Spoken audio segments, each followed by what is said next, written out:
So the next thing I want to go over is a fault in the first pull. So in a good first pull, in a good starting position,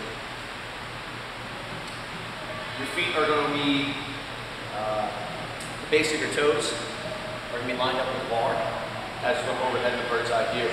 Your feet are going to be in a bit of an angle pointing out that will allow you to get your proper squatting position. If you're too pigeon-toed or your toes are too pointed forward, for most of us, it's not going to allow us to get a good squat. For those of you who have a really, really good squat with proficient ankle flexibility, it's going to allow you to get into that bottom position pretty easily. But for those of us who have either tighter hips or less ankle flexibility, pointing the toes out just a bit will allow us to get in a better position.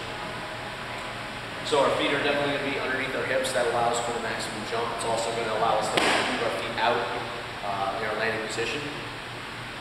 So that to get down to the bar, we're going to shove our butt back first, gets our the shoulders in front of the bar, and then from here, we're going to squat down with the chest up. The shoulders, the hips are going to be in between your knees and your shoulders. Okay, and the shoulders are going to be slightly in front of the bar. You don't want to be behind the bar here. Okay, this is going to set us up for having to push forward in the first pull. And we don't want to be too far forward where we have nowhere to go there either. So starting with the weight kind of in the midfoot, the ball of the foot is what I prefer. If you feel more comfortable one way or the other, and it works for you, then keep with it, but I'm just going to tell you what I do personally. So from this starting position here, I'm locking in my upper back, keeping my core tight, and I'm thinking of pressing the floor away as I bring my hips back and keep my knees out. I think one of the biggest common faults here is trying to get the butt up. That causes, I think, the body weight to move forward onto the ball of the foot. So I'll show you the correct way first, and I'll show you the way that is a common fault. So the correct way, we're here, shoulders slightly in front of the ball, the weight's in the ball of the foot. We're going to push the butt back. Weight goes from the center of the foot to the heel, and we're just getting to the knee position. Now the fault here is keeping those, preventing those knees from coming, keeping the knees in, raising the butt. Okay, so when we get into this position here, it makes it really, really difficult to get into your scoop without having to lean back. And if you're not compensating by pulling with your arms to get the bar in, it's going to slide against your thighs and bump that bar out. So that's a common thing that I see amongst a lot of lifters is they get the bar to here with their butt up, and they have to lean back, and then all of a sudden the bar is coming against their thighs, and as they jump it's out here, and then they have to make some kind of compensation along the way by either having to jump out to get it, or they actually miss it forward, or they pull it so far back that it comes behind them.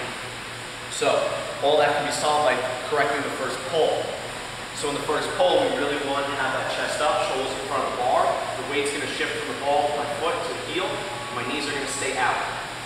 Okay, from here, this allows me to just move straight up without having the bar contact my thighs.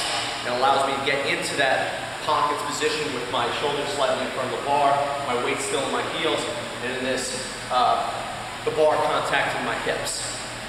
So if you feel that you're having to go chase the bar, or the bar is banging against your thighs, rather than your hips, focus on the first pull, getting the butt back, which is keeping the chest up, and getting the weight, body weight from the ball of your foot to the heel and maintaining the knees out throughout the entire movement.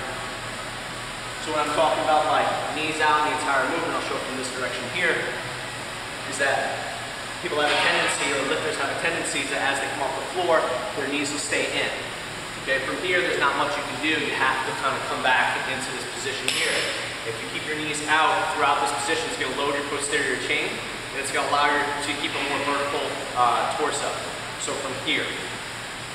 Now here, I'm actually pretty far away from my thighs. You can't see it from that angle, but as I come up and extend to my hips, that's when the bar is going to contact me the first time. It's not going to slide against my thighs. I mean, it might brush against my thighs a little, but that's where it's really contacting me. So I'll show you from the side, the knees out, and as my knees are out, I come up through, and that's where I'm contacting the hips. So again, make sure those shoulders stay in front of the bar throughout the entire movement. Keep the knees out, keep the weight in the heels throughout the entire movement until point of full extension.